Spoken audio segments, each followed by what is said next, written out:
Comment? Tu promets pas 10K à partir du 3e mois? Bah, malheureusement, non. Ça tombait bien parce que normalement je tape. Mais Ah, là, bah, il super. voulait pas. Hein.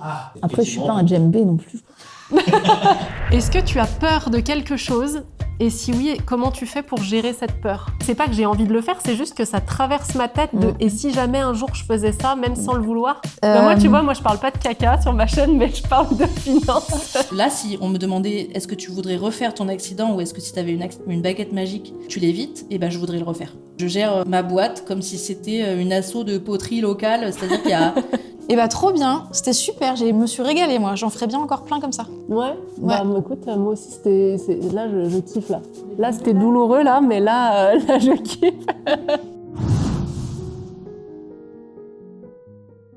J'ai rencontré Manon et dans cette vidéo, tu vas pouvoir découvrir notre conversation sur l'entrepreneuriat. C'est une facette qu'elle aborde pas souvent parce qu'elle accompagne les mamans à se préparer à l'accouchement de façon sereine pour vivre une naissance magique. Et pour avoir cette conversation, on a vécu un moment exceptionnel entre les mains de Fabienne qui nous a fait un massage traditionnel chinois qui est parfois un peu douloureux mais qui nous a vachement détendus. Donc je te laisse découvrir ça tout de suite. Bon Manon, je suis trop contente de t'avoir dans cette nouvelle vidéo. Tu sais pas encore exactement ce que tu vas vivre. Exactement. Si tu t'y attends un petit peu. Je sais que je vais me faire masser, c'est essentiel. Voilà. Je suis très contente de t'avoir avec moi parce que je te suis depuis un moment maintenant. Ah bon? Oui. Okay. Depuis avant ma dernière grossesse, donc ça fait plus de 2 ans. Ok. Et j'admire vachement ce que tu fais avec mon regard entrepreneur sur toi en tant qu'entrepreneur. Et je sais donc que tu es suivie par beaucoup de mamans, beaucoup de futures mamans, et que tu as toujours cette énergie communicative, cette dynamique, tu danses dans tes stories et tout, et c'est vraiment trop chouette. Donc j'avais envie de t'avoir avec moi ici pour parler à Manon entrepreneur. L'autre Manon, c'est ça. Où on va peut-être parler à un moment donné du sujet des enfants, mais pas forcément. Tu vois, avoir aussi cet aspect plus... business, entrepreneuriat, projet, de toute la facette qu'on voit pas forcément en fait dans ce que tu partages et qui pourtant doit être bien réelle. Et oui, c'est l'autre facette de moi, mais j'en parle pas souvent parce que j'ai l'impression que c'est très chiant pour les futures mamans, donc je dis rien. Bah tout dépend de ta cible, c'est ça. Là peut-être que c'est pas ce qu'elle vient de chercher. Mais donc moi en tout cas c'est ça que je viens chercher. Trop bien. Et donc pour ça on va utiliser un petit jeu de cartes qu'on a créé exprès pour les vidéos. Ouais. Trop bien. C'est ce jeu-là. Ok, je pensais que tu l'avais acheté, mais pas du tout. Et non, on est allé jusqu'au bout. Avec la boîte et tout ça. Avec la boîte, incroyable. Oui. Allez. Oui. Donc on a plusieurs catégories, tu vois, on a des questions dev perso. Ok. On a des questions vie privée. Ok. On a des questions business. Très bien. Et puis finance. Ok, pas ma partie préf. Tous les sujets qui fâchent. Ok. Donc, pour chaque personne qui va se faire masser, et tu vas commencer, je piocherai une question de chaque catégorie que je te poserai et à laquelle tu devras nous répondre de ton mieux dans les circonstances de pleine détente pour toi. Je vais couiner. Voilà, tu vas forcément couiner, mais tu vas aussi être avec nous. Mais c'est ça qui est intéressant et c'est ça qu'on cherche dans ce format-là, c'est d'avoir une discussion qui n'est pas évidente au départ, tu vois, où on ne sait pas d'avance toutes les questions qu'on va te poser, où on ne va pas te présenter comme tu pourrais le faire toi-même toute seule. Et là, on va apprendre à te connaître différemment. Trop bien. Et en plus, en faisant une activité qui coupe un peu le mental pour que tu ne sois pas trop dans une réponse automatique, ou tu vois, qu'on aille vraiment chercher des réponses qui viendront du cœur. Donc, tu vas pouvoir te faire masser par Fabienne, qui va s'occuper de toi de façon incroyable, j'en suis sûre. Moi, je serai juste là et du coup, je te poserai des questions au fur et à mesure en même temps que tu kiffes ton massage. Ok, si je m'endors, si je commence à baver? Je m'en rendrai compte parce que tu me répondras plus, du coup. Est-ce que Fabienne peut nous rejoindre? Fabienne, qui va s'occuper de toi et que j'ai choisi. Alors, c'est quand même une histoire un peu folle parce qu'on se connaît depuis plusieurs années, c'est-à-dire, je crois, 2020 ou 2021. Enfin, en tout cas, on avait les masques du Covid. Fabienne, elle vient de Bourgogne aujourd'hui. On est à Paris, là, pour les personnes qui nous regarderont. On a de la chance. Et je l'ai croisée, j'ai croisé son chemin en Bourgogne après mon accouchement, ma 3e fille. J'ai eu un problème d'opération, un kyste un peu récalcitrant. Et j'avais des douleurs qui restaient là, des douleurs d'adhérence et tout ça. Et j'avais rien trouvé qui me soulageait. jusqu'à ce que je croise sa route. Les doigts de fée. Ah, incroyable. Non, On ne vraiment, te met pas la pression. Non, c'est la technique. C'est pas mes doigts, c'est la technique. non, vraiment incroyable. Ça m'a énormément soulagée. J'ai plus de douleur aujourd'hui. Je suis allée régulièrement. Et à chaque t'as fois, fait un ça m'a fait quatrième enfant. mal et du bien. Mais toi, ça va surtout te faire du bien. Voilà, puisqu'on prend soin de toi. Merci. Et voilà, donc Fabienne, est-ce que vous voulez bien nous dire votre histoire un peu avec ce massage-là, ce type de massage, quel bienfait il a, pourquoi, enfin comment vous avez rencontré sa route Alors, j'ai rencontré sa route en Chine, puisque j'ai travaillé là-bas. J'étais très impressionnée par le rapport qu'ont les Chinois à leur corps, à leur santé.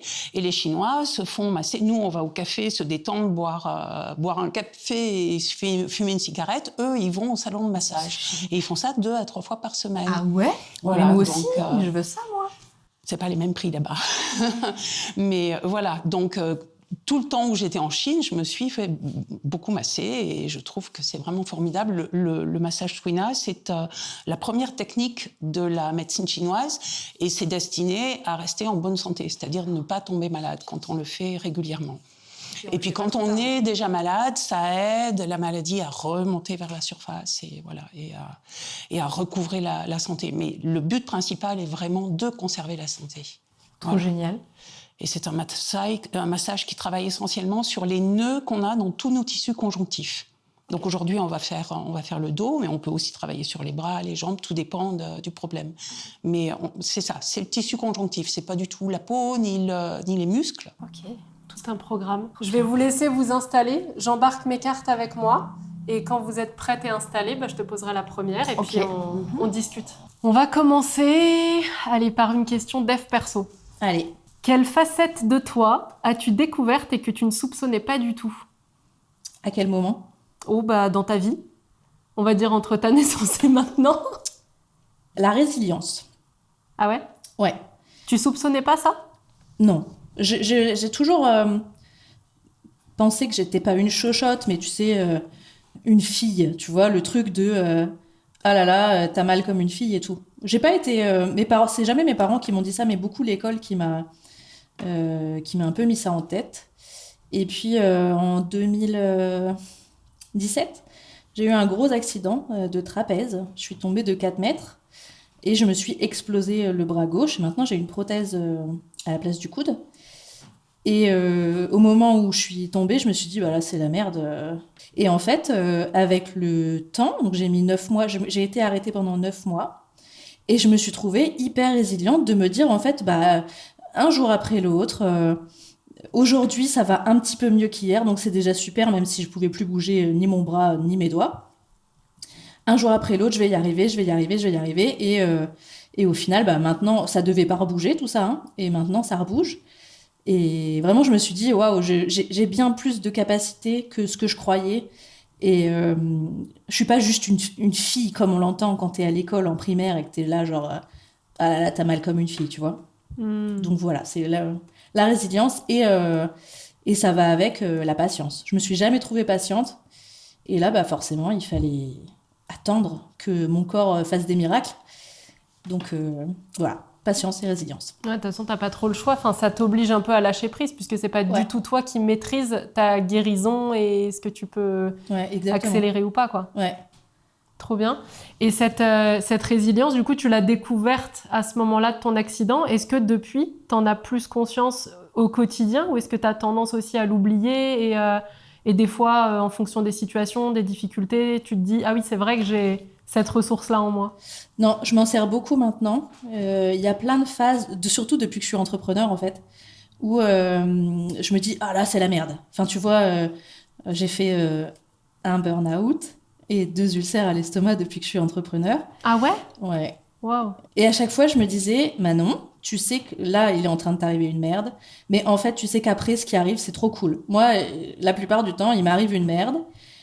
Ça me fait réfléchir, ça me fait agir ou changer des choses sur moi. Et après, la suite est vraiment cool. Genre là, si on me demandait est-ce que tu voudrais refaire ton accident ou est-ce que si tu avais une baguette magique, tu l'évites, et je voudrais le refaire. Parce que ça a changé toute ma vie. Et au final, toutes les merdes que j'ai changent ma vie en positif. Donc je cherche pas la merde, hein. Je vais pas le faire exprès, mais c'est ce qui me permet de tenir quand c'est un peu la tempête, quoi. Ouais, je comprends. De savoir, je trouve qu'on a la capacité, peu importe les situations, à trouver les ressources, même insoupçonnées, pour se relever. Ouais. Ça donne vachement confiance parce qu'on n'a plus besoin de maîtriser la situation, enfin de se donner l'illusion de maîtriser la situation. Et on se dit que quoi qu'il arrive, finalement, même si on n'y croit pas sur le moment, on arrivera à trouver des ressources pour se relever. Ouais, exactement. Et tu vois, ça me l'a pas fait pour la maternité. J'ai fait une dépression du postpartum vers 3-5 mois. Et c'est marrant, là, j'étais paumée. C'est comme si j'étais une autre personne qui avait oublié sa résilience, ou comme si le sujet maternité, c'était une tellement nouvelle facette de moi qu'il n'y avait pas de résilience de ce côté-là.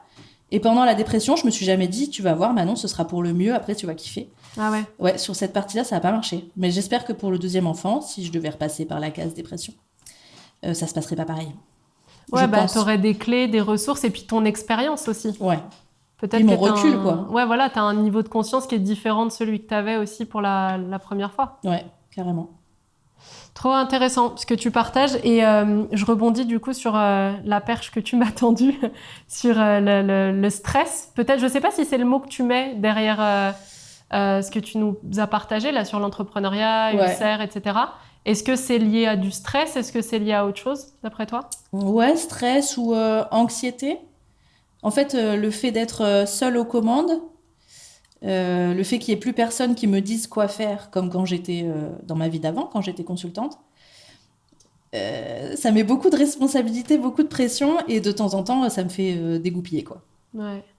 Mais aussi parce que je gère, enfin peut-être quand on sera dans la partie finance ou dev pro, tu me demanderas, mais je gère ma boîte comme si c'était une asso de poterie locale, c'est-à-dire qu'il y a pas de process, il y a pas de...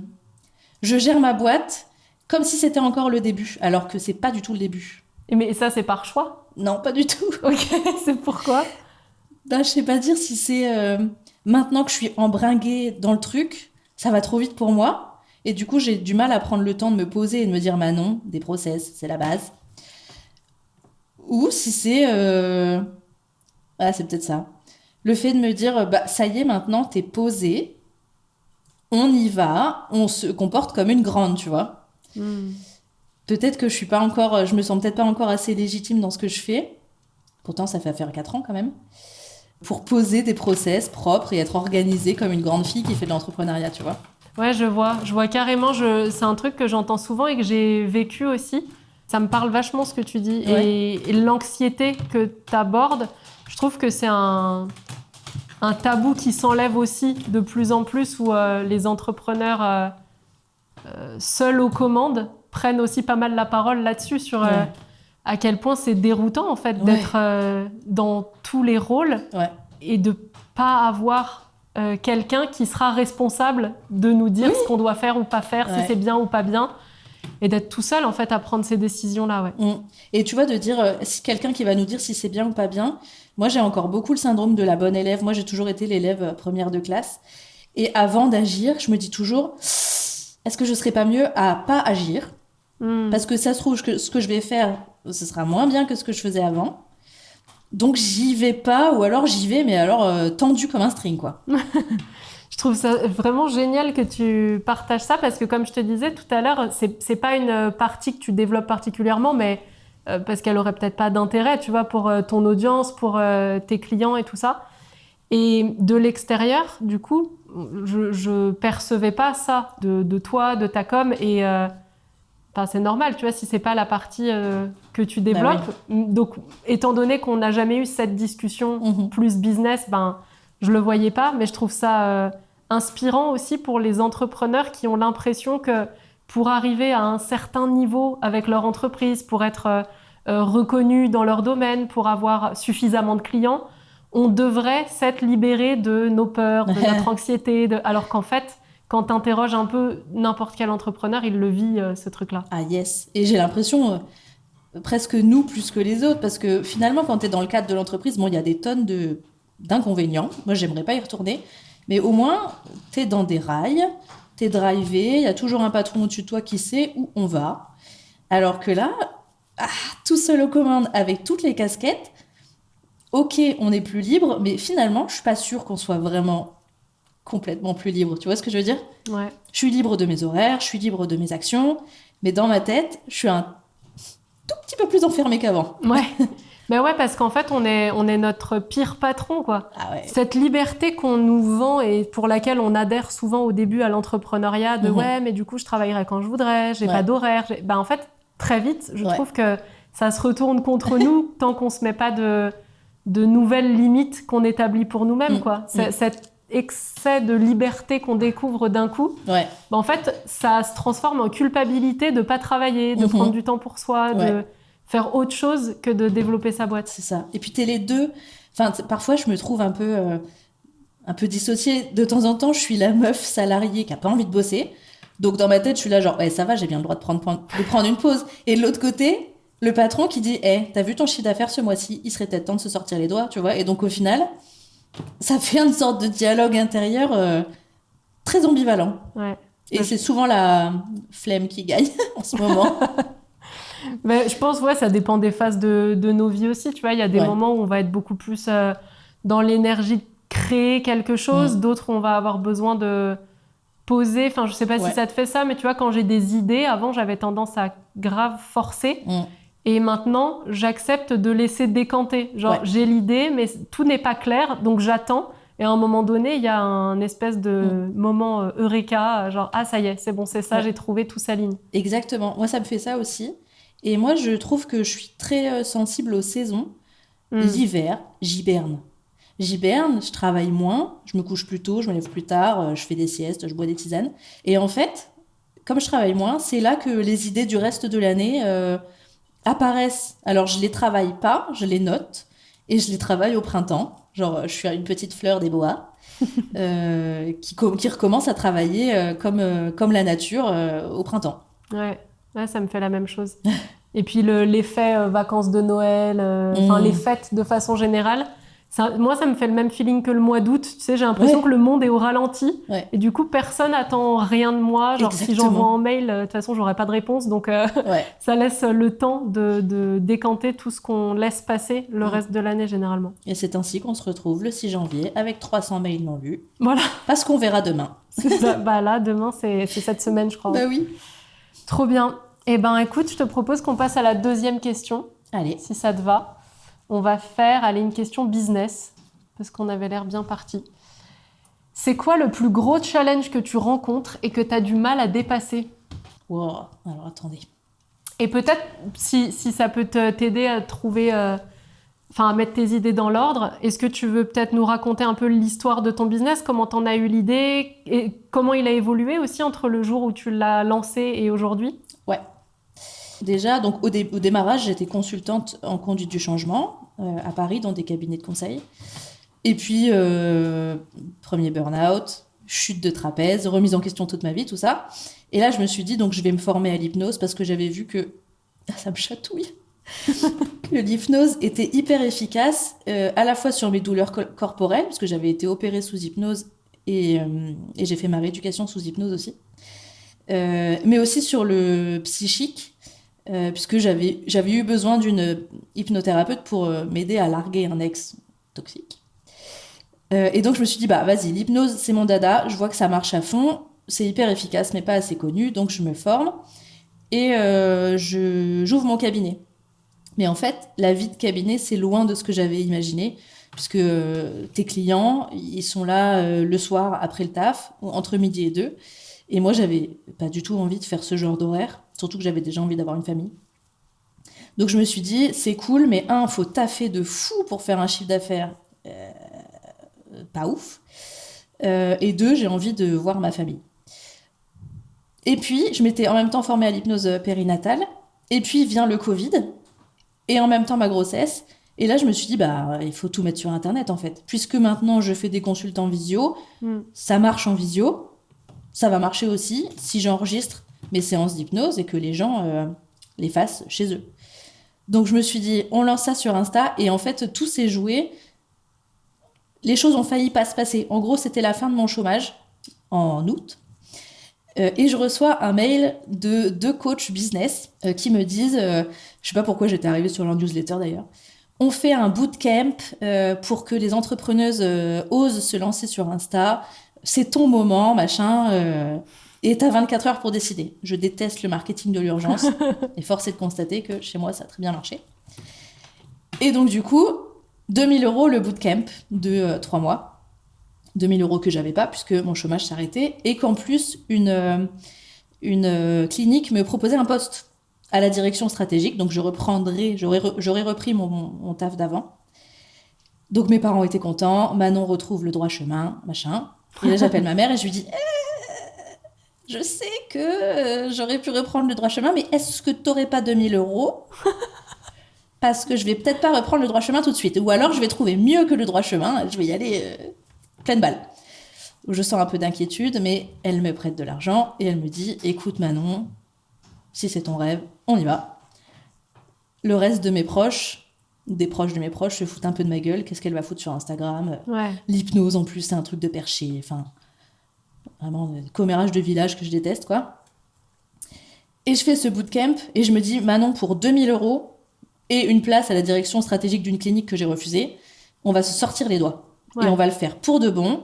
Les coachs, je les voyais toutes les semaines. Donc, toutes les semaines, j'avais des tâches à faire. Et ben, je les faisais dès le jour du coaching. Enfin, genre, je ne laissais pas traîner. Et là, c'est parti tout de suite. Il y a eu un premier flop en décembre parce que j'avais lancé sur la base de marketing de l'urgence.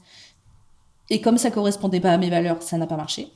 En janvier, j'ai changé mon fusil d'épaule. Et c'est parti tout de suite avec un chiffre d'affaires qui me faisait un salaire déjà confortable dès le premier mois, quoi. J'ai enregistré mes packs.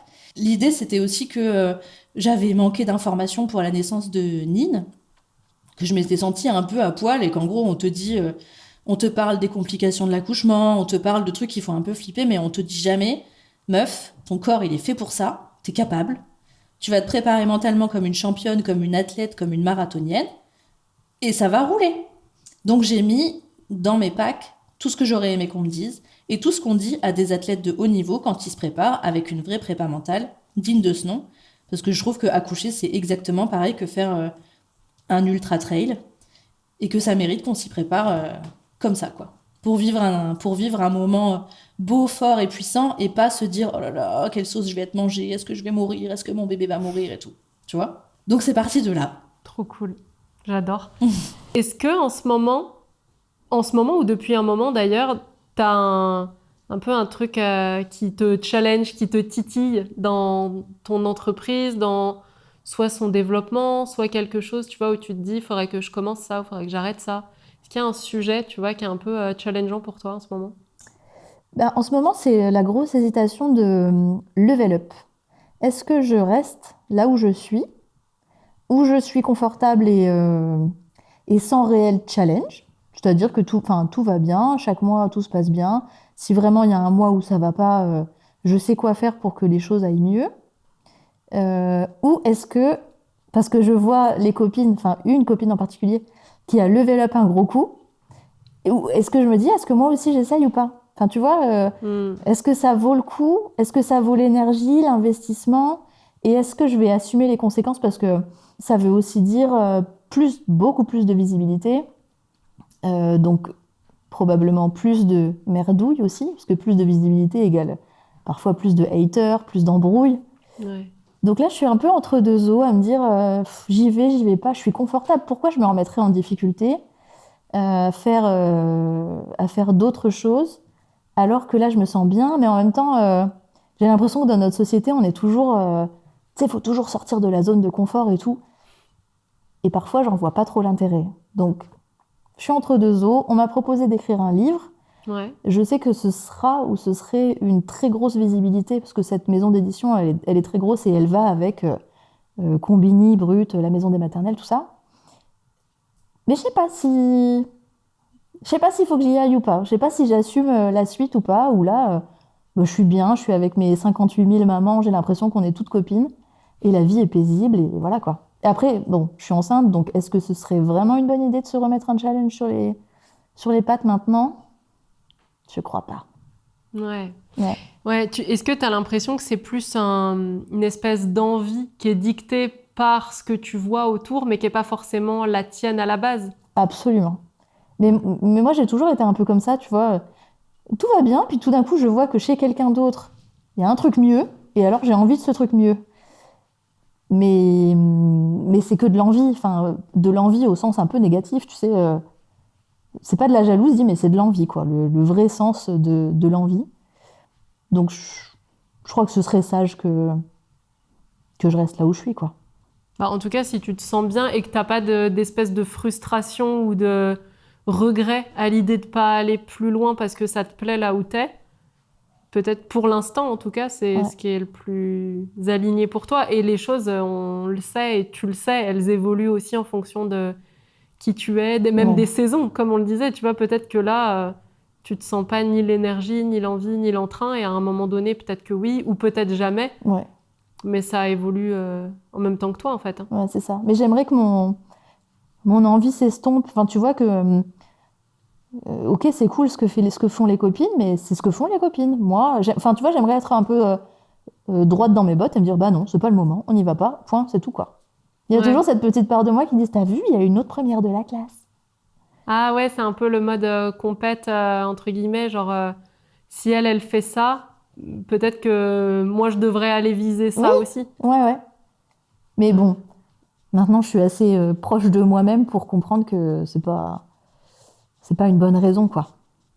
Puis surtout, avec un deuxième enfant, est-ce que se remettre de gros challenges? Non, c'est pas une bonne idée. Donc voilà, c'est mes petits questionnements du moment, ça.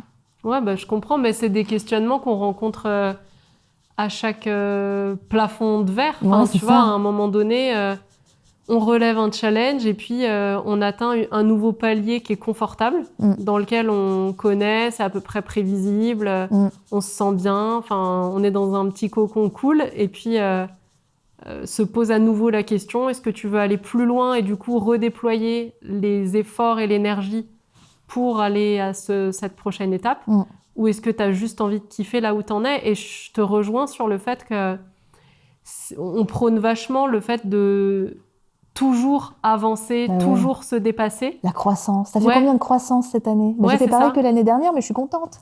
Ouais, voilà, comme si c'était un peu mal ou alors qu'on manquait d'ambition si on cherchait pas à faire x2 chaque année, quoi. Ouais.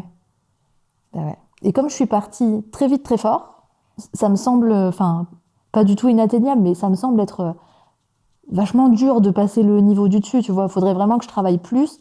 Alors que moi, mon goal, quand même, quand j'ai lancé ce compte Insta, c'était travailler moins et gagner plus. Et j'ai pas honte de le dire, je vois pas pourquoi je me tuerais au travail. Je peux faire du bien aux gens avec ce que j'ai fait, sans pour autant cravacher 110 heures par semaine, tu vois. Ouais.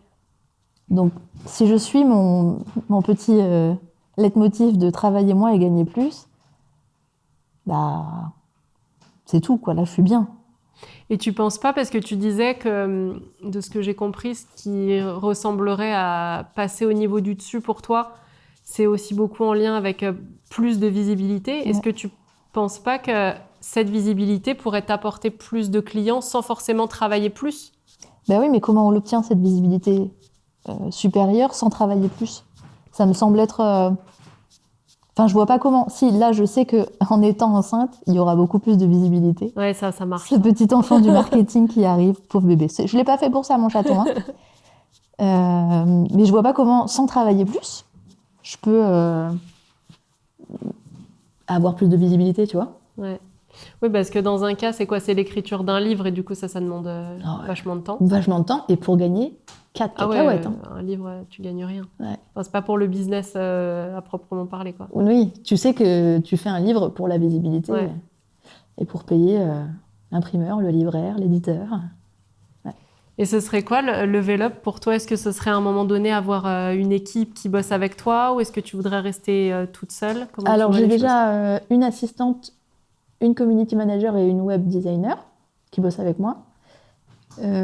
Et ça me semble suffisant, d'autant que j'aime pas trop le management, parce que je suis plutôt dans la team gentille qui dit jamais non et qui ose pas trop dire quand ça va pas. Ouais. Donc ça me va bien de travailler seule ou avec des freelances qui sont devenues mes copines, en fait. Ouais. Donc avoir une équipe, non, franchement, en plus, j'ai l'impression que c'est beaucoup de responsabilité de... si je fais pas tant de chiffre d'affaires, bah, je vais les payer elles, mais je vais pas me payer moi. Ou est-ce que je vais réussir à les payer? Ouais, ça te rajouterait une espèce de pression Ah ouais, de ouf. que t'as pas envie d'avoir, Bah, et pas ce qui se trop. comprend largement. Déjà, je me mets la pression. On a acheté une maison, une très belle maison, parce que je gagnais bien. Et chaque mois, c'est ma pression. Je me dis, est-ce qu'on va pouvoir payer le crédit de la maison et tout? Donc si en plus, je me dis, est-ce qu'on va pouvoir payer tel et tel membre d'équipe, je me sentirais pas bien. Ouais, ouais, c'est un sujet qui est hyper intéressant et qui parlera à beaucoup d'entrepreneurs, je pense, parce que il y en a pas beaucoup qui s'arrêtent comme toi pour se poser la question de mais attends, est-ce que vraiment j'ai envie de passer à l'étape d'après ou est-ce que je le fais juste parce que ça a l'air d'être ce qu'il faut faire. Ouais. Donc c'est hyper sain aussi de prendre ce temps-là. Bah, c'est le temps de la flemme, en fait. C'est tous ces moments où je travaille pas et où, en fait, j'ai le temps de réfléchir. Parce que je me mets pas de pression sur mes horaires. Parce que si c'est pas fait, c'est pas fait, c'est pas grave, quoi. Enfin, tu vois, il y a rien de dramatique. On m'a beaucoup mis de la pression quand j'étais en cabinet de conseil sur des trucs qui semblaient être dramatiques si c'était pas fait. Ah ouais. Attends, si les bullet points n'étaient pas alignés dans le PowerPoint. Bah, c'est bon, j'ai compris que c'est pas ça la vie, quoi. Ouais. Il va rien se passer si je fais pas mon truc le jour où j'avais prévu de le faire. Ouais, de fou. Je te rejoins à fond. Moi, c'est ça qui m'a fait quitter le salariat. J'ai eu que 2 petites expériences salariées de 11 mois chacune. C'est comme si c'était mon max et je peux pas aller plus loin. Et en fait, ce qui me frappait à ce moment-là, c'est le manque de sens de ce que je faisais. Et au-delà de ça, l'impression que pour mon patron, la Terre allait s'arrêter de tourner si je le faisais pas aujourd'hui. Alors que on parle de genre envoyer une newsletter, enfin, c'est nul. Ouais. C'est nul, personne va va le remarquer. les objectifs. Ouais. Et d'ailleurs, quand on me demande c'est quoi tes objectifs, je n'ai pas d'objectif chiffré. Je me dis pas ce mois-ci, il faut que je fasse X 1000 ou cette année X 100 000, tu vois. Parce que ça me met la pression et que je me dis, enfin aussi mon objectif c'est de payer mon crédit et de pouvoir faire des petits cadeaux à ma fille quand j'ai envie. Mais X posts par semaine, je suis pas mes stats, je suis vraiment la dernière là-dessus. Et mon mec vient de me faire un plan de trésorerie pour la première fois en 4 ans. Ouais. C'est-à-dire que je pilote comme ça. Ah bah ça va. Et on verra bien. Si demain ça va pas, bah demain je vais bosser, quoi. Ouais, t'ajusteras, mais en même temps, je pense que tu peux te reposer sur cette confiance-là. Tu vois, au début, ce que tu nous partageais, t'as pris cette formation, ça t'a engagé, ça a engagé l'argent qu'on t'a prêté. Ouais. Et tu t'es dit, il faut que je me donne à fond. Ouais. Et tu sais que t'es capable de te donner à fond quand t'en as besoin. Exactement. Tout à l'heure, tu l'as dit aussi, tu vois, t'as dit, bah, tous les mois, ça se passe bien. Si jamais y a un mois qui se passe moins bien, je sais quoi faire. Ouais. Donc, en fait, ça te crée une espèce de confiance que, quoi qu'il arrive, t'en as encore sous la pédale, quoi, si jamais il y a besoin d'accélérer un peu. Ouais, exactement. J'ai confiance en moi, en ce que je fais. Donc, c'est vrai que ça me donne l'occasion de pas me mettre à fond pour pas me casser les pattes. Puis, être entrepreneur et être mère et épouse, enfin, tu vois, tout le truc de gérer un foyer et tout, bah, c'est quand même vachement plus dur que si t'es pas mère ou que si t'as pas la pression du foyer, donc piano, quoi. Enfin, c'est une période de ma vie où ma fille, elle est petite, il y a un deuxième qui arrive. Je peux pas me tuer à la tâche partout, quoi. Ouais, donc, je suis d'accord. Peut-être que quand mes enfants seront un peu plus grands, je me dirai, vas-y, on se met des objectifs de fou, on cartonne et tout, mais là, bah, je peux pas être partout. Ouais, on assure déjà sur pas mal de fronts. Ouais, donc ça va. C'est clair. Ma fille mange un bon repas tous les soirs, elle a des vêtements propres, je joue avec elle et la maison est payée. Et mon mari, on a du temps pour nous, bah c'est bon, j'ai l'impression d'avoir réussi ma vie, tu vois. Bah ouais, carrément. Ouais. Ça fait trop du bien à entendre en tout cas cette vision-là des choses. Est-ce que tu es prête pour la prochaine question? Bah ouais, c'est quoi le sujet, le thème? Eh ben, tiens, choisis soit vie privée, soit finance. Ah bah vie privée. Pourquoi les questions finance sont les plus délaissées? Est-ce que tu as peur de quelque chose? Et si oui, comment tu fais pour gérer cette peur? À titre Alors attends, il y a des petites peurs, genre j'ai très peur des lézards. Ok.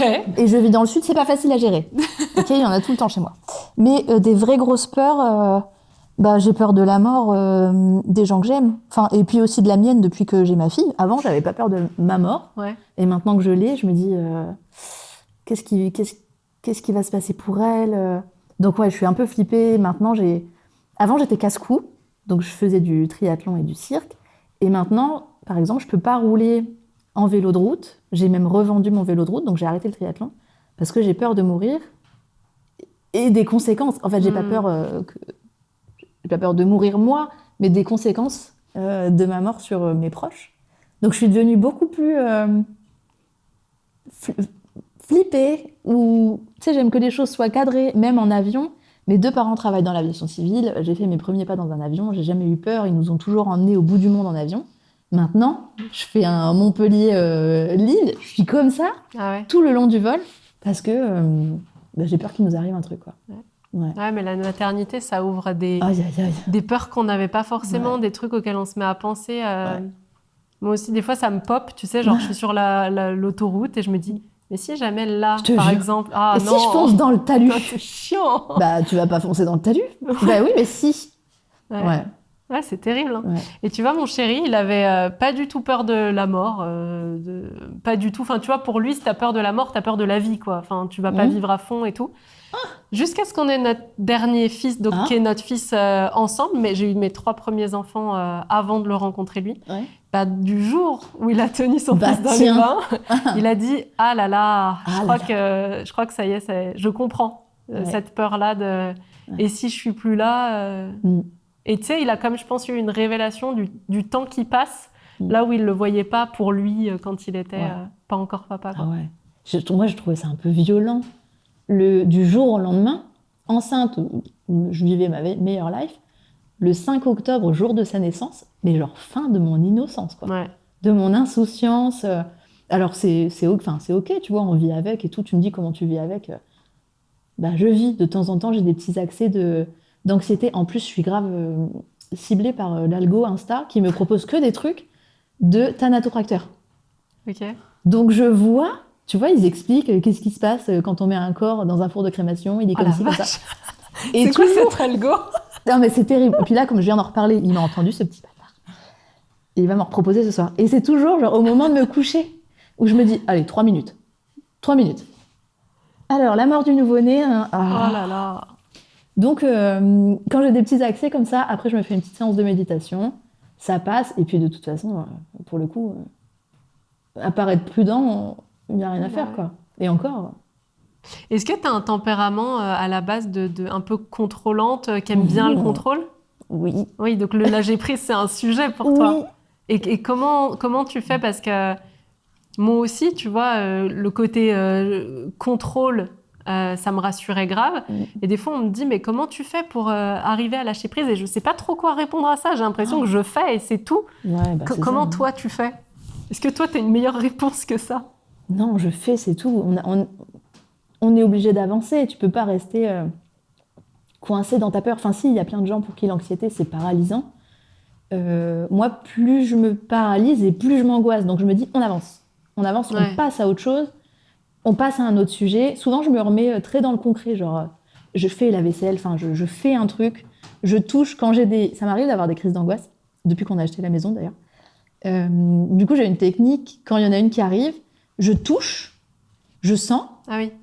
Enfin, tu vois, j'utilise tous mes sens pour me dire, ici, c'est concret, c'est comme ça, c'est doux, c'est machin. Et après, je repars, c'est bon, ça passe, tu vois. Mais il faut juste... Enfin, pour moi, il faut juste avancer. Ouais, ça permet... C'est une technique aussi que j'avais quand il y a plusieurs années maintenant, mais je faisais aussi des crises d'angoisse et j'avais entendu cette astuce-là de... C'était 5 choses que tu peux voir, 4 choses que tu peux toucher, 3 choses que tu peux sentir. Ouais, c'est ça. Et ça coupe en fait le scénario qui se déroule tout seul dans notre tête et ça permet de revenir, comme tu dis, au concret, à ce qui se passe là maintenant. Et du coup, de sortir de notre mental qui part en projection et en trucs qui n'existent pas. Mais, Ah ouais, tous ces scénarios-là, vraiment. Mais surtout quand tu deviens parent. Moi, j'ai fait pas mal de phobies d'impulsion. Tu sais, ces moments où tu t'imagines faire du mal à ton enfant. Moi, je m'imaginais qu'on tombait dans les escaliers ou que je la jetais dans les escaliers. Et à chaque fois, je me disais, mais c'est quoi cette histoire? Qu'est-ce qui fait mon cerveau? Je suis pas une mère maltraitante. Enfin, qu'est-ce qui se passe avec mon cerveau? Et il fallait vraiment que je reparte dans du concret tout de suite, boire un verre d'eau fraîche, pour que ça s'arrête, quoi. Ouais. C'est vraiment un délire, ça. Ça, c'est un sujet qui a été... Les réseaux sociaux, je trouve, ont aidé à démocratiser ça. Et j'avais lu pas mal de témoignages de mamans qui disaient « Mais ça me fait tellement de bien de voir que je suis pas la seule. » Parce que c'est pas que j'ai envie de le faire, c'est juste que ça traverse ma tête de « Et si jamais un jour je faisais ça, même sans le vouloir ?» Et il y a plein de mères qui disaient qu'elles culpabilisaient de fou avant de voir qu'en fait, il y en a plein qui le ressentent. Je crois que c'est genre 65 ou 70% des parents. Parce que du coup, j'ai mis un peu de temps, j'ai mis une semaine à en parler à mon mec et je lui ai dit tu veux savoir un truc drôle? Tu vas te fondre la poire. Voilà. Et il me dit bah moi aussi. Et moi, j'imagine que je la serre quand elle pleure. Ça. Et tous les deux, aussitôt qu'on s'en est parlé, bah, ça s'est arrêté. Bah ouais. C'est fou. Et en attendant, t'as honte, tu culpabilises, alors que c'est naturel. Ouais, mais il y c'est a pour vraiment ça des que trucs naturels, tu veux pas les avoir. Hein. Ouais. Mais c'est pour ça que c'est trop bien la parole qui se libère aussi, comme le travail que tu fais, quoi. Ouais. Ça sert à ça. Ah ouais. Souvent, quand je parle du caca ou des hémorroïdes, c'est vraiment un sujet. Mais c'est un sujet dont tu parles pas à table. Enfin, tu vois, toi, tu bois l'apéro avec tes copains et tu te dis putain, les hémorroïdes de bâtard. Alors qu'en vrai, c'est un sujet de fin de grossesse, de postpartum. Est-ce que je vais faire caca ou pas pendant que j'accouche, c'est un vrai sujet qui paralyse parfois certaines mamans. Bah allez, j'en parle sur Insta devant 58 000 personnes. J'ai eu des hémorroïdes, ça m'a fait ci, ça, j'ai mis ça et ça pour que ça aille mieux. Et je reçois 150 MP. Ouais, tu m'étonnes. Mais je savais pas que c'était un truc commun, machin. Et bah ça fait du bien. Ouais. Alors du coup, toute ma famille sait tout. Ouais, par contre, t'as plus trop de... C'est pas grave. Bah ouais, mais on ça aide. Pas. En comparaison, ça aide tellement celle que tu touches, quoi. J'y vais sans honte. Hein. Quand on parle du caca, vraiment... Ou alors, c'est que j'ai perdu toute inhibition. Mais je crois pas. Je crois que juste, ça fait partie des choses qu'on doit pouvoir se dire. Tu peux pas rester avec tes galères comme ça en te disant « je suis toute seule à les vivre » alors qu'on est des milliards à vivre la même chose. Ouais, puis surtout si ça vient dégrader l'expérience que tu as de la grossesse, créer des peurs pour l'accouchement et du coup t'empêcher de vivre quelque chose de serein. Ouais. Les phobies d'impulsion, c'est typique. Ça crée des peurs de fou. Des angoisses de waouh, est-ce que je suis une mauvaise mère? Est-ce que je vais secouer mon bébé? Alors qu'en fait, c'est normal. Et ben on est en route pour la question finance. Allez, c'est celle parti. que tu as voulu esquiver. Alors, comment est-ce que tu organises tes finances? Est-ce que tu as plusieurs comptes? Répondu. Est-ce que tu as des livrets, des placements, des économies? Est-ce que tu investis à titre pro, perso? Bref, c'est quoi ton rapport aux finances et comment tu gères ça au quotidien? C'est la réponse de la honte. Alors... moi, tu vois, je parle pas de caca sur ma chaîne, mais je parle de finances. Non, mais j'ai honte. C'est pas une grosse honte, mais je me dis, putain, Manon, t'as fait une école de commerce, tu t'as fait de la compta, t'es censée savoir gérer ça, et tu gères pas. Donc, jusqu'en septembre, j'étais en auto-entreprise, et là, je suis passée en SARL depuis septembre. Ouais. Et donc, jusqu'à septembre, j'avais un compte auto-entreprise, parce que c'est obligatoire, et un compte perso. Un compte perso qui n'a jamais vu passer 1 €. Je faisais tout avec mon compte auto-entreprise, mes trucs perso. Ouais, mais c'est un compte perso, mais bis, en fait. Donc, oui. Donc finalement, je sais pas combien je me versais, tu vois. Quand je suis passée en SARL, expert comptable. Excuse-moi. C'est quoi? Ah merde, t'as raté la poche. Non, j'ai soulevé mon matériel avec... Ça tombait bien parce que normalement je tape. Mais là, il ne voulait pas. Hein. Ah, bah alors, si vous ça va faire du bruit. Posons toutes nos questions maintenant, comme ça. Sur la partie finance, vas-y, tape fort. Avec des percussions, parce que ça fait beaucoup de bruit. Mais peut-être qu'on peut ne pas parler pendant qu'elle fait ça. C'est ce que j'avais proposé. Après, je suis pas un djembé non plus. Moi, tant que ça en rythme, ça me Oui, va. mais ça permet justement de rentrer. Allez. La vibration pénètre. Ah bah pénétrons, hein. Moi j'adore quand ça pénètre. Ok, c'est bien parce que c'est drôle ça. Regarde, tu fais un making-of après? De l'autre côté. C'était la dernière question. A priori, elle va être vite répondue, comme on dit. Ouais. Donc du coup, attends, tu disais, quand tu es en micro-entreprise, tu as un compte annexe, mais c'est un peu... Enfin, c'est un compte perso, c'est pas obligatoirement un compte pro. Oui, ça s'appelle un compte EI. Ouais. Mais en fait, puisque tu ne te verses pas de salaire, tu t'en fous un peu de la compta qu'il y a derrière. J'ai jamais fait de compta. Oui, parce que de toute façon, tu ça. payes tes charges sur tout ce que tu as reçu, pas sur ce que tu te verses en rémunération. Bah oui, donc, c'est ça. C'est le moment des percussions. Samba, DJ. On peut faire des percussions. Bon, allez. Voilà, parce que ça fait un peu de Comme bruit. ça me laisse du temps pour préparer la suite sur les livrets. Oh, Elle t'en veut, je crois, Fabienne. punition. C'était bien jusque-là. Non, ça fait pas mal. Oh, bah non, pensez-vous. Ou on fait le massage de tête sur la dernière question. Ah bah je crois que c'est ce qu'elle préfère. Tu disais que depuis septembre, t'es passée en SARL. Ouais. J'imagine que ça a changé des choses dans Ah ta là là. gestion. C'est terrible. Parce que du coup, j'ai un comptable qui gère pour moi la compta. Et moi, j'ai l'impression d'être sur l'autoroute à fond, avec les yeux bandés. Parce que je sais plus qu'est-ce que je dois à qui et quand je vais le devoir. Est-ce que c'est mensuel, trimestriel avant, j'avais pas l'impôt sur les sociétés. Maintenant, je l'ai. Mais combien ça représente et tout. Ouais. Et combien je peux me verser, c'est une angoisse depuis septembre. Ah ouais. Et donc, quand je dis au comptable, guide-moi, dis-moi des trucs, il me dit, je me concentre sur la compta, tu te concentres sur le business. Genre, chacun ses affaires. Ah oui. Mais moi, je me sens trop à poil et du coup, je sais pas combien me verser. Enfin, voilà, c'est un vrai sujet. Et c'est pour ça que mon mec, qui a fait de l'expertise comptable, m'a fait un plan de trésor et me dit, voilà, Manon, ça va se passer comme ça, tel prélèvement à telle date, ça c'est mensuel, ça c'est trimestriel. Et enfin, je vais pouvoir avoir une vision sur plusieurs mois, même 1 an, de ce qui va se passer dans ma trésor. Bah ouais. Mais jusqu'à présent, vraiment, écoute, si je touche, je sais pas, 12 000 euros de chiffre d'affaires, je me dis j'ai 12 000 euros, moins la TVA, moins les URSSAF, et puis voilà. Ouais. Là, c'est pas pareil. Hein. Bah non, c'est clair, c'est différent. C'est ce choix-là de changer de statut. Enfin, déjà, est-ce que c'était vraiment un choix ou c'est un peu une obligation étant donné que le statut était plus trop adapté? C'était pas un choix. Ouais, c'était ça, le statut était plus adapté à ce que je faisais, donc il a fallu y aller. J'ai repoussé un max, mais voilà, pas le choix. Alors que j'aimais la liberté, et puis surtout le côté, je suis auto-entrepreneur, je gère tout. Ça veut dire que le 6 du mois, je sais, j'ai déclaré ma TVA, mon URSSAF, j'ai donné ce que j'avais à donner, le reste c'est pour moi. Là, j'avais à peine commencé en septembre que j'ai reçu un message des URSSAF en me disant « On va vous prendre 5 786 € en prévision. » Ouais. Pardon, mais en prévision de quoi? Je me suis pas versé un centime encore. Pourquoi tu me prends 6 000 balles? Il se trouve en plus que le 25 décembre, ils m'ont pris 12 000 balles.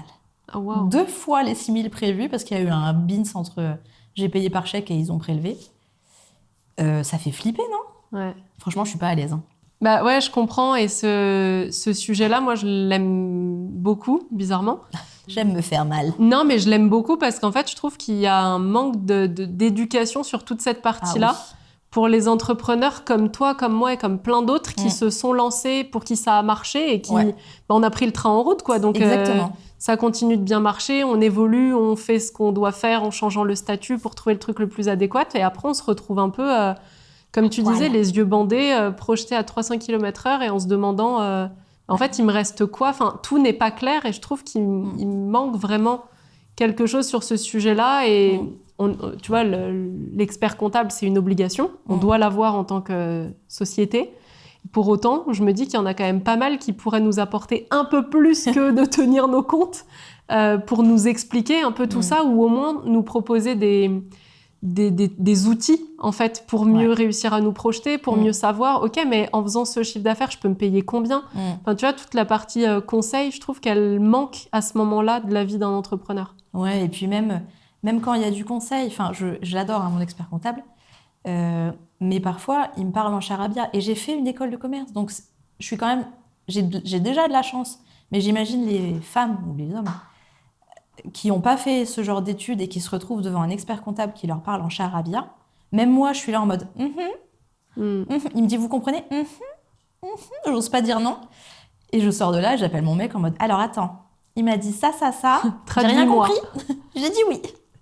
Ouais. Donc, je sais pas, il faudrait une formation, mais même, c'est même pas une formation longue. Je pense qu'en 2 heures de formation, t'as fait le tour sur le truc, quoi.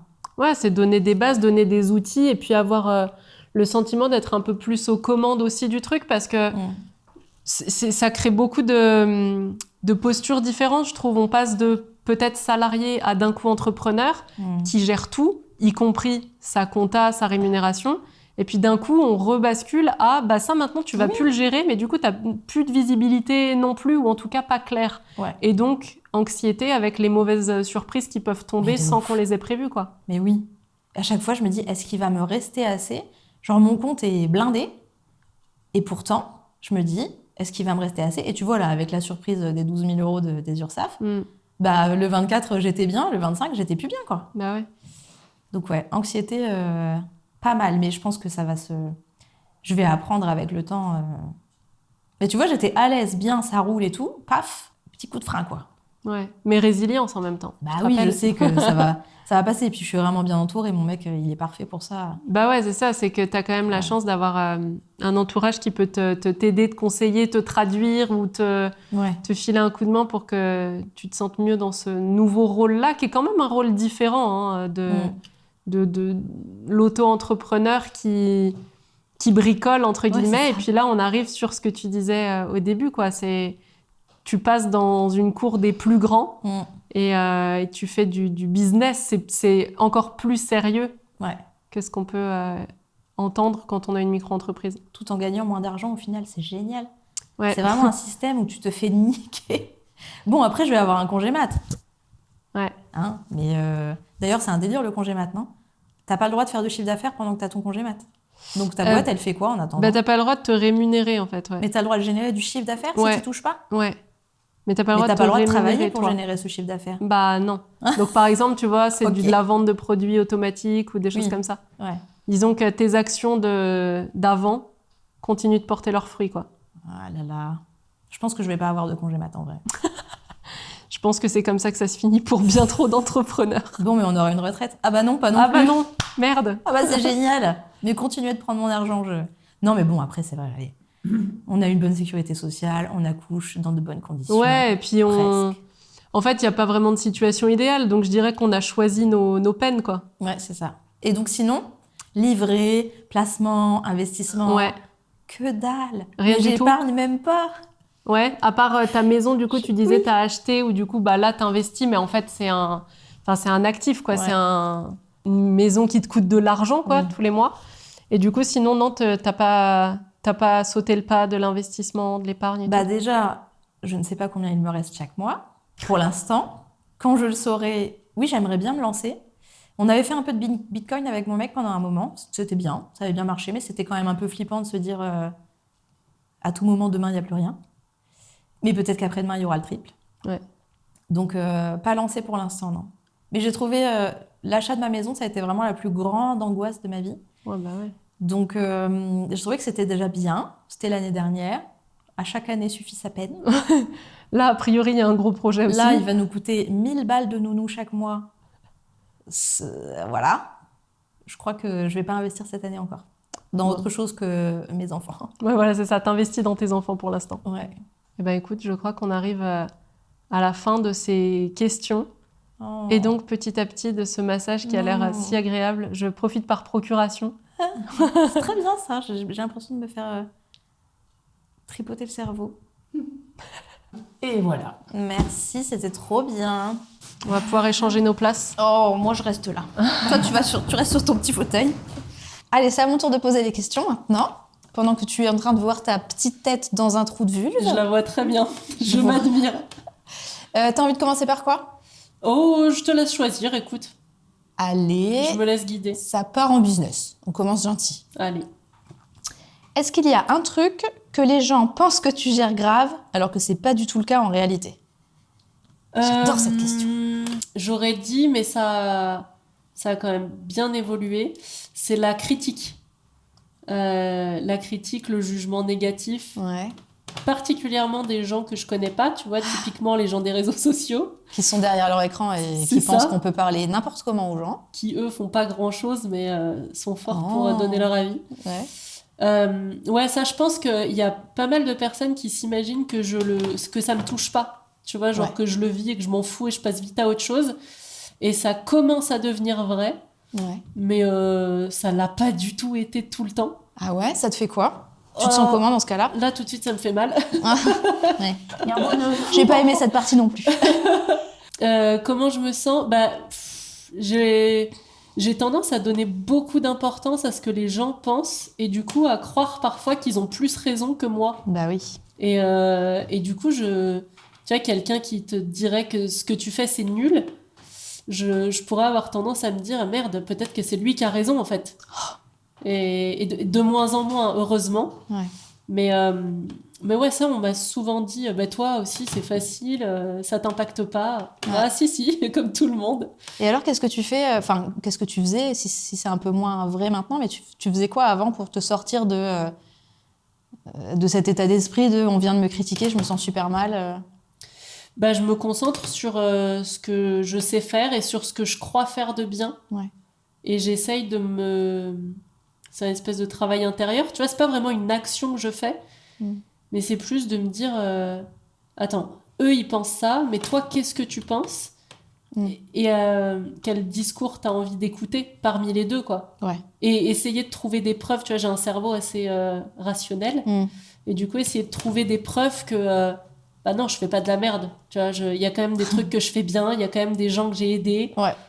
J'ai quand même des bons retours de gens qui sont concernés par ce que je fais. Ouais. Et pas de gens qui sont tombés sur un réel et qui me connaissent pas, quoi. C'est ça. Mais je trouve que lire et relire les messages positifs qu'on a reçus, C'est dingue. ça aide vachement. Moi, je me suis fait tout un répertoire dans mon téléphone, Ouais. témoignages. À chaque fois que j'ai un petit coup de mou, je me dis, allez, vas-y, on va relire tout ça et ça va aller mieux. Ouais, j'avais un dossier aussi comme ça, et là, je l'ai plus fait en mode dossier, mais dès qu'il y a des témoignages qui me font du bien, je les screenshot toujours. Ouais. Et du coup, quand je retombe sur un d'entre eux, je me dis, ah oui, c'est vrai que je fais des trucs pas C'est mal quand vrai. même. Je suis carrément une queen, excusez-moi. Et est-ce que ça t'arrive qu'on remette en cause ta légitimité, genre, mais t'es qui toi pour parler de ça t'as fait quoi comme diplôme? Enfin, tu vois, tous ces trucs-là. Parce qu'il n'y a pas de diplôme, enfin, on n'a pas parlé de ton passé, mais il n'y a pas de diplôme de ce que tu fais. Non, enfin, pas à ma connaissance en tout cas. Je pense que le meilleur diplôme, c'est celui de l'expérience, tu vois. C'est avant d'accompagner des entrepreneurs, j'ai monté plusieurs entreprises. Ouais. Et j'en ai continué certaines, j'en ai fermé d'autres. Il y en a où il y a eu du succès, il y en a où ça a été des grosses pertes financières. Enfin, tu vois, il y a eu vraiment plusieurs expériences. Et ce qui m'a donné une vue d'ensemble de plein de scénarios, dans plein de business models différents, du produit, du service, du physique, du digital. Là où je peux comprendre la méfiance des gens, tu vois, c'est quand tu t'auto-proclames coach business, c'est que c'est ça ton premier business, quoi. C'est ça, ouais. Bon, là, il y en a pas mal, hein, en vrai. Bah ouais, parce que c'est... Enfin, moi, j'adore ce que je fais, donc je peux comprendre que ce soit intéressant. Ouais. Mais c'est vrai que ça a créé des offres qui sont pas toujours ultra pertinentes, et donc de la méfiance qui est légitime, quoi. Donc, non, il n'y a pas de diplôme pour ça.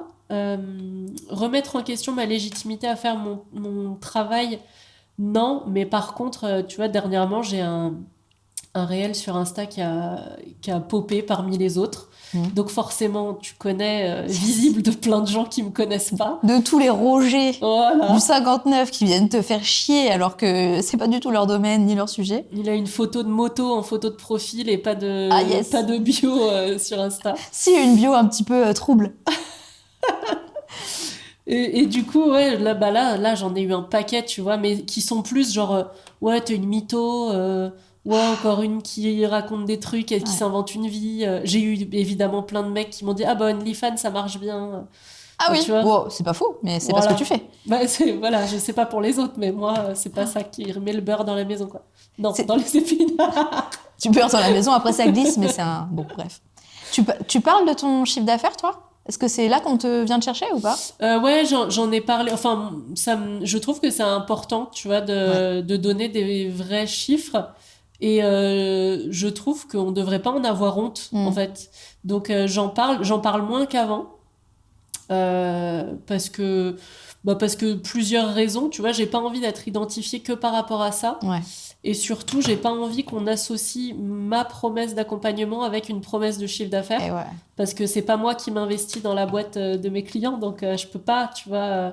Comment ? Tu promets pas 10K à partir du 3e mois ? Malheureusement, non, je préfère pas. Et donc j'en parle un peu moins, mais j'en parle quand même de temps en temps, tu vois, parce que je sais que c'est un sujet qui dérange et que j'aime quand même un peu ça. J'aime bien faire chier un petit peu les gens. Sur ce sujet-là, franchement, j'aime bien aller les titiller parce que je trouve que parler d'argent, ça révèle plein de trucs, et c'est là que tu vois vraiment que les gens s'autorisent des fois des trucs qui sont fous juste parce que t'as donné un chiffre, quoi. Ouais. ils expriment des peurs, des frustrations, leurs limites, en étant persuadés que forcément, puisque c'est pas leur réalité, c'est toi qui mens. C'est clair. Et pourtant, je trouve que ça débloque chez celles et ceux qui se lancent beaucoup de niaque. Enfin, tu vois, moi, j'ai donc une de mes copines s'appelle Sarah, et je me suis lancée un peu avant elle. Et elle m'a dit, tu gagnes combien? Tu te fais combien? Il y a combien de chiffre d'affaires? Et quand je lui ai dit, elle m'a dit, ah, mais je pensais pas qu'on pouvait faire autant. Ouais. J'aurais pas visé tant, tu vois. Et au final, je trouve ça plutôt cool de se dire combien on gagne, parce que ça permet aux autres de se dire, bon bah, ok, d'accord, peut-être que je m'étais mis un plafond de verre inconscient et que je peux essayer de viser ça. Enfin, en tout cas, c'est possible. Je trouve ça cool d'en parler du chiffre d'affaires. Bah ouais, je suis d'accord parce que ça ouvre un champ des possibles qu'on n'avait pas forcément imaginé. Oui.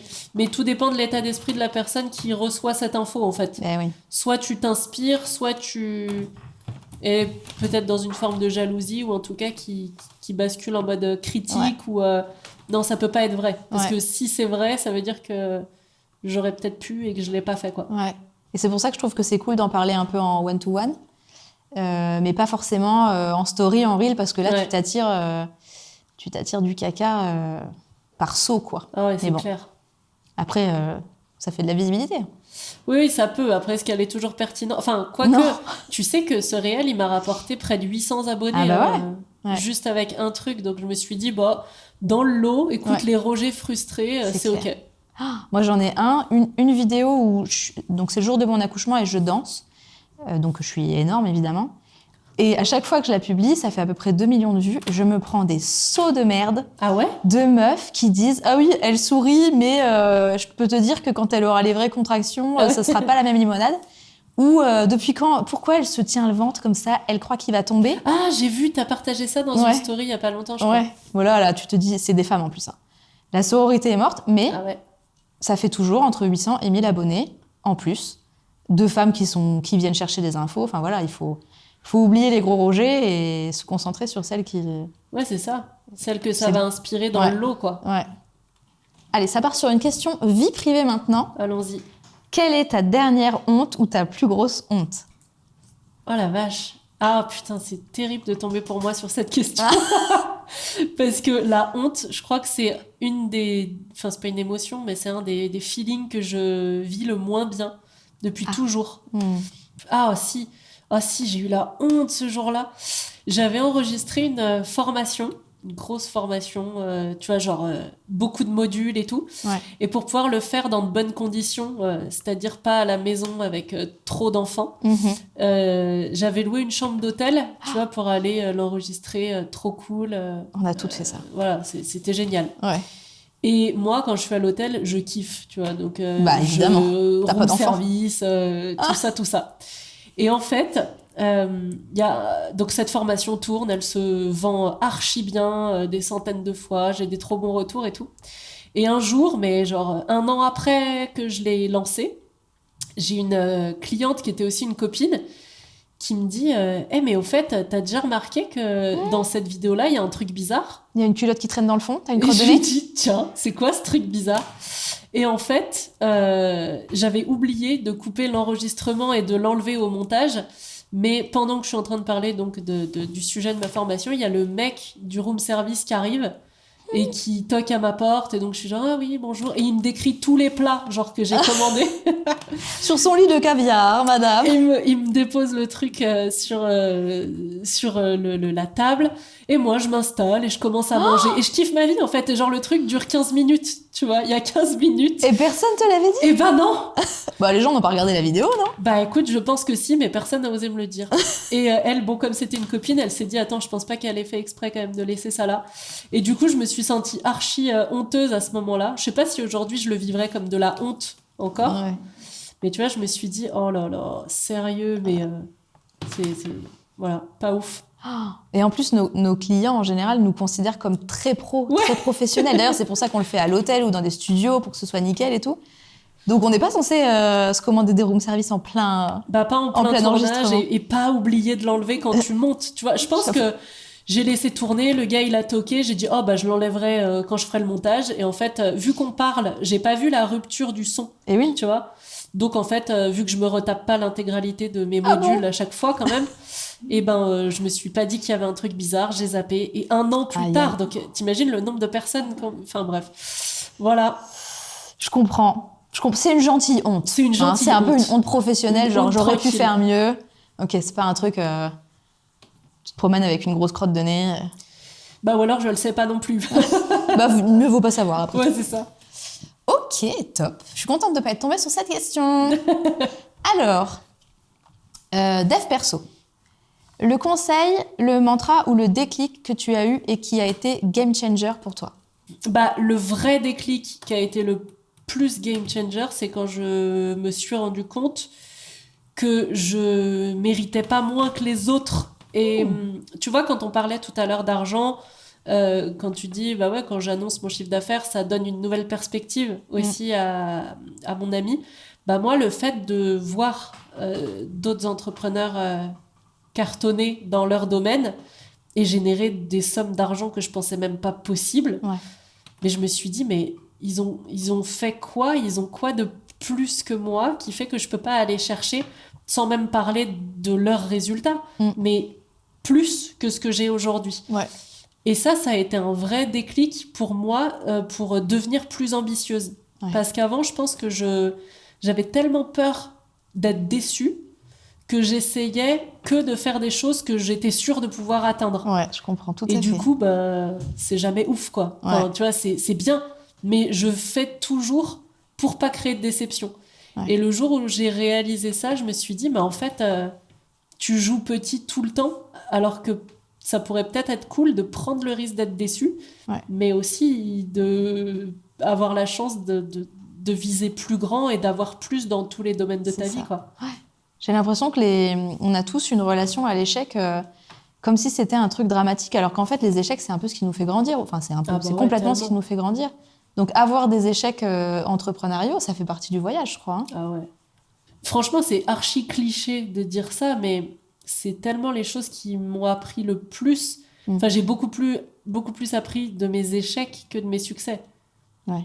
Rien à voir. Les succès, c'était cool. J'ai savouré, j'ai célébré, j'ai remercié et tout ça. Mais les échecs, c'est ce que je garde aujourd'hui. Tu vois, je me rappelle limite plus de ça que des succès, parce que le succès, il est hyper éphémère en plus. Ouais. Tu veux très fort un truc, tu l'as, et ton cerveau, il pense déjà à l'étape d'après. C'est clair. Alors qu'un échec, tu vois, tu restes suffisamment dessus pour te dire, qu'est-ce que je peux tirer de ça ? En quoi ça peut m'aider ? Ouais. Mais je comprends que ce soit game changer à fond. Ouais, c'est trop bien. On continue avec une question finance. Alors, je triche parce que je les regarde avant. Tu l'as carrément choisi. Je l'ai carrément choisi, mais en vrai, j'aimerais pouvoir toutes te les poser. Donc, on va rester là 2-3 jours. Et on commence par la 34. Moi, ça me va. Si je suis massée en même temps, c'est OK. Quel conseil financier tu aurais aimé recevoir plus tôt ? Ah, j'adore cette question. Je l'ai bien choisi. En fait, au-delà d'un conseil financier, je pense que j'aurais aimé recevoir une éducation financière. Parmi ça, le conseil peut-être le plus important, je pense, qui aurait pu, et je sais pas, tu vois, ça se trouve, j'en aurais rien fait, mais qui aurait pu changer mon début de vie d'un point de vue financier, c'est comprendre la différence entre dépenser, investir, et le concept de faire travailler l'argent pour soi.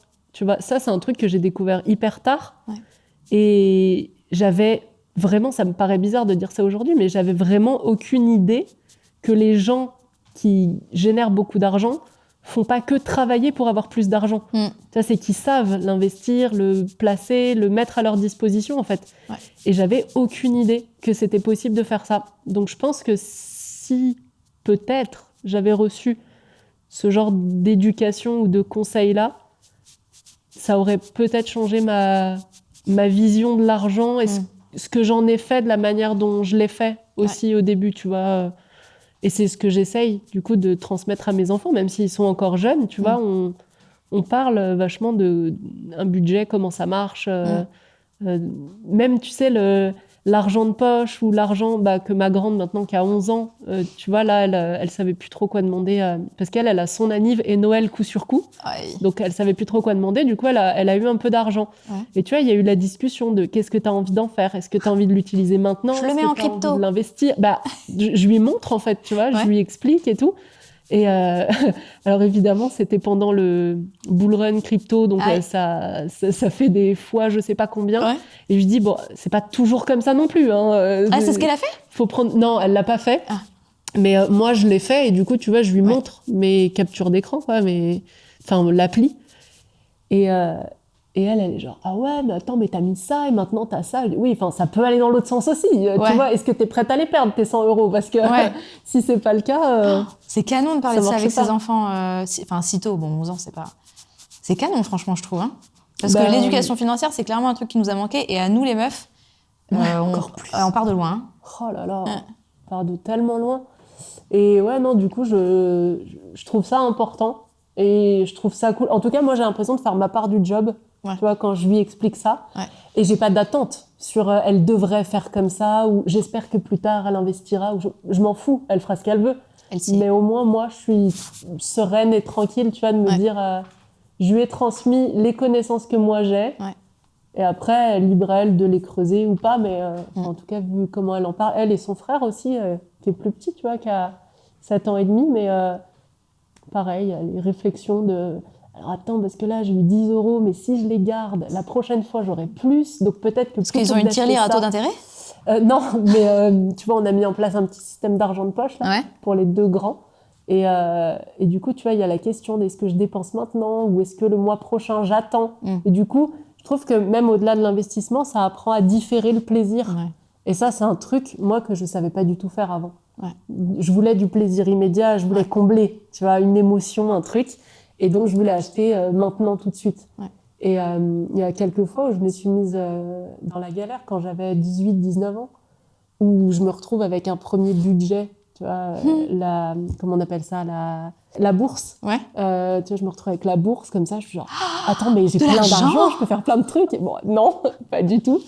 Et ouais, je pense que ça fait partie des clés que, avec le recul, j'aurais aimé recevoir, mais peut-être si je les avais reçus, j'en aurais rien fait, ou on sait pas. Mais en tout cas, là, maintenant, moi, je les transmets, Ouais. et je fais ma part, quoi. Trop bien.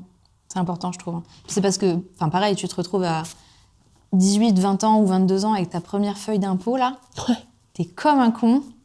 Quoi? Ouais. Qu'est-ce qu'on en fait? C'est quoi taxe d'habitation? Ça veut dire quoi? Enfin, ouais. Je trouve Oh. que c'est vachement bien d'éduquer On ses enfants. t'apprend ça. pas ça. Ah ouais, on Enfin, t'apprend pas du tout. Hein. Bah, de toute façon, à gérer ton budget familial non plus. Hein. Non. Bon, trop bien. Bah, du coup, tu m'as donné envie d'investir. Bah, trop cool. J'aurais pas dû sortir l'argent de crypto, je sais. Qu'est-ce que t'es prête à perdre, hein. Pas plus. Que ce que je suis prête à perdre. Ouais, mais mon mec, là-dessus, il est très...